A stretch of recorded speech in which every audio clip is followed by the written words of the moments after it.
అమరావతి కథలు.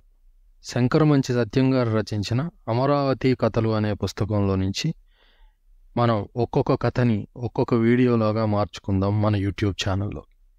పిల్లలకైనా పెద్దలకైనా ఒక మంచి కథ విని సేద తీరాలి అంటే చందమామ కథలు లాంటి పుస్తకాల కన్నా, లేకపోతే అంతకన్నా మంచి కథలు ఏదైనా వినాలి అనుకుంటే అమరావతి కథలు లాంటి పుస్తకం కన్నా మించిన పుస్తకం మరొకటి లేదు అంటే అతిశయోక్తి ఏమీ లేదు. శంకరమంచి సత్యం గారి గురించి 2 మాటల్లో చెప్పాలి అంటే ఈయన అక్కడే పుట్టి అక్కడే పెరిగాడు. అక్కడ అనగానే అక్కడ మనకు అర్థమయ్యేది అమరావతి గురించే. మనం ఎటువంటి టైంని వేస్ట్ చేసుకోకుండా మన మొదటి కథని మొదటి వీడియోలాగా మార్చుకుందాం. మొదటి కథ పేరు వరద. కథ ఇలా మొదలవుతుంది. అల్లంత దూరాన మబ్బుల్ని తాకుతున్న గాలిగోపురం, ఆ వెనక సూర్యకిరణాల పలకరింపుకు మెరుస్తున్న బంగారు పూత అమరేశ్వర ఆలయ శిఖరం.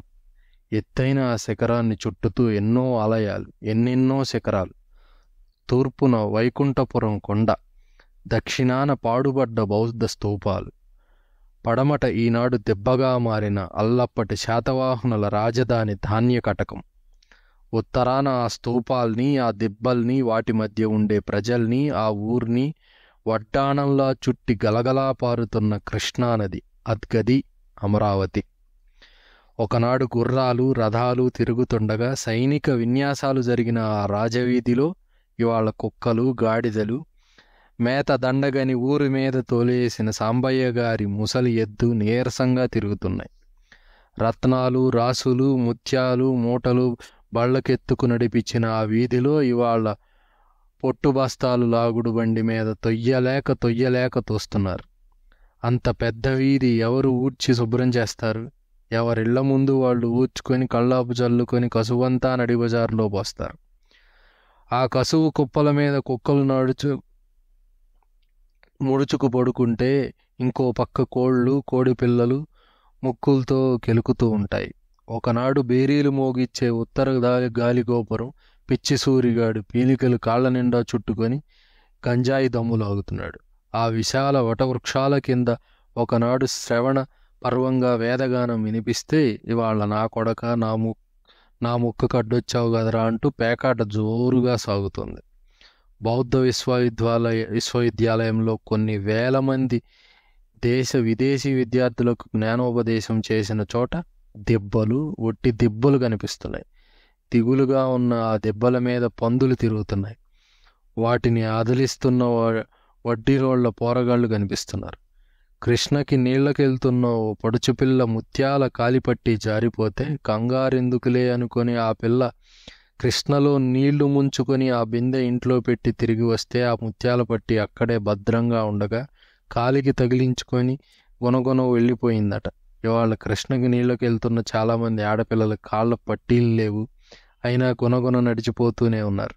ముఖాలు నవ్వుతూనే ఉన్నాయి. గుండెల్లో ఎంత దిగులున్నా అప్పటికీ ఇప్పటికీ సాక్షి ఆ కృష్ణవేణి. గతాన్ని కడుపులో దాచుకొని ఏమీ తెలియనట్టుగా నిండుగా ప్రవహిస్తోంది. కృష్ణమ్మ అమరేశ్వరుడి గుడి గోడలోరేసి పారుతోంది. పరమేశ్వరుడికి పాదాభిషేచనం చేస్తూ ముందుకెళ్తుంది. అల్లంత దూరాన సూర్యుడు రాతిరేళ పడుకునే చోటు నుంచి బయలుదేరి పరుగున అమరావతి వైపుకొస్తున్నాడు. కన్ను సారించి చూస్తే రెండు కొండల మధ్య నుంచి వచ్చే కృష్ణ కావలసిన చుట్టం ఊరు నుంచి వస్తున్నట్లుంది. తుళ్ళి పారుతుంది, మళ్ళీ పారుతుంది. తలంటు పోసుకొని విప్పుకున్న జుట్టులా పాయలుగా పారుతుంది. ఆ జుట్టుని బంధించి జడగా అల్లినట్టు ఏకపాయిగా పారుతుంది. ఇంకా తెల్లారలేదు.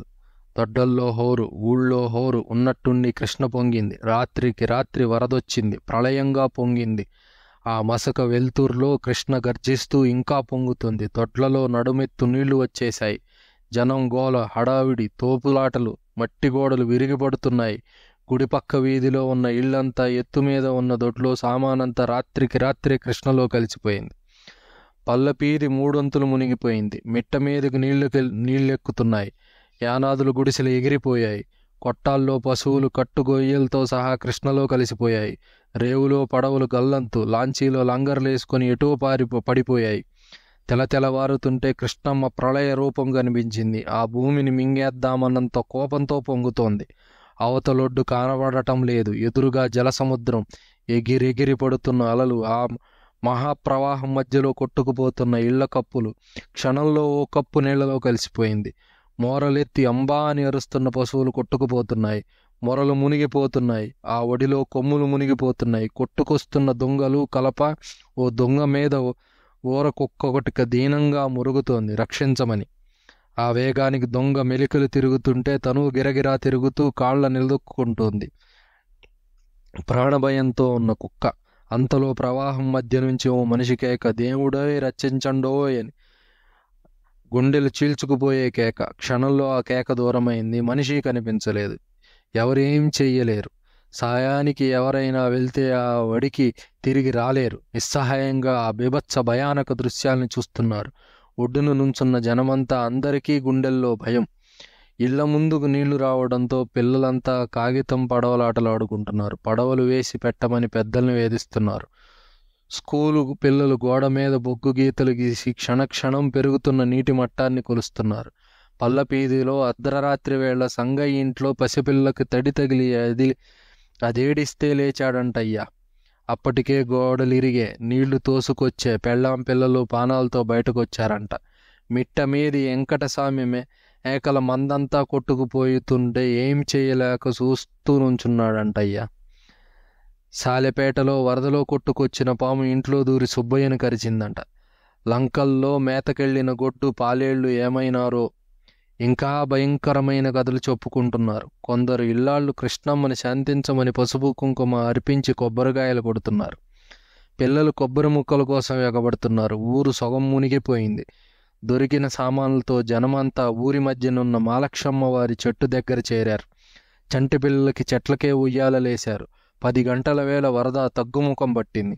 ఊళ్ళో పెద్దలు వెంకటస్వామి, వీరాస్వామి, అవధానులు అంతా మాలక్షమ్మ చెట్టు వద్దకొచ్చారు. ఇప్పుడేం చేద్దాం అని తలపట్టు కూర్చున్నారు. చేసేదేముందయ్యా, ముందు ఈ జనానికి తిండి తిప్పలు చూడండి అన్నారు ఎవరో. అంతే, 10 మంది కుర్రాళ్ళు గడ్డపారాలు తీసుకొని గాడిపోయి తవ్వేశారు. ఇంకో 10 మంది గోతాలు తీసుకొని ఇంటింటికి వెళ్లి బియ్యం వసూలు చేశారు. కోటలో వంట సామాగ్రి తెచ్చారు. పప్పు, ఉప్పు, నెయ్యి, నూనె వాటంతటవే వచ్చాయి. ఎసట్లో బియ్యం పోశారు. వంట నిర్వహిస్తున్న వెంకటేశ్వర్లు, శోభనాద్రి ఏ కూరలే ఆలస్యం అన్నారు. అవధానులు గారి భార్య కోమటి సూరమ్మ, తెలగ వెంకమ్మ, గొల్ల సుబ్బమ్మ కత్తిపీటలు ముందేసుకొని చకచకా కూరలు తరిగేశారు. 12 గంటలకల్లా దోసకాయ పప్పు, పులుసన్నం తయారైపోయాయి. శెట్టిగారు విస్తళ్ళ కట్టకొస్తే నడిబజారులో బారులుగా విస్తళ్ళు వేశారు. శాస్త్రిగారు సంధ్యావందనం ముగించుకొని తను ఓ విస్తట్లో కూర్చున్నాడు. ఇటు ప్రక్క చూస్తే తెలగ సుబ్బారాయుడున్నాడు. ఇంకో పక్క గొల్ల రాములున్నాడు. ఎవరి పక్క ఎవరున్నారో ఎవరికీ పట్టలేదు. భగవన్నామస్మరణలు సాగుతున్నాయి. వడ్డెలలైపోయాయి. శాస్త్రిగారు ఆవు పోసన పట్టి నెయ్యి కోసం చెయ్యి జాస్తే వడ్డించటానికి వచ్చిన నేతిజాడి చెంగున వెనక్కు వెళ్ళింది. వడ్డిస్తున్న మూలా సంగడు శాస్త్రిగారికి వడ్డించడం ఇష్టలేక పారిపోతున్నాడు. శాస్త్రిగారు ఒరే సంగ అని పెద్దగా కేక పెడితే భయంగా వచ్చి సంగడిని చూసి, ఒరే సంగ, నాకు ఆకలేస్తుంది, ఇంకొకళ్ళు వేస్తే నెయ్యి, నువ్వేస్తే నెయ్యి కాకపోదురా, వెయ్యరా అన్నాడు చెయ్యి ముందుకు చాపి. సంగడు ఆనందంగా వడ్డిచ్చాడు. నమ పార్వతీ పతయే అన్న కేకలు దేవాలయ శిఖరాన్నంటున్నాయి. వరదొచ్చి మనుషుల మనసులు కడిగేసిందనుకుందామా? అబ్బే, నాకు నమ్మకం లేదు. స్నానం చేసిన ఒంటికి తెల్లారేపటికల్లా మళ్లీ మట్టి పట్టినట్టు మనసులో మళ్లీ మలినం పేరుకుంటుంది. ఎన్ని వరదలొచ్చినా మనిషి మనసు కడగలేకపోతుంది. వరద కథ సమాప్తం.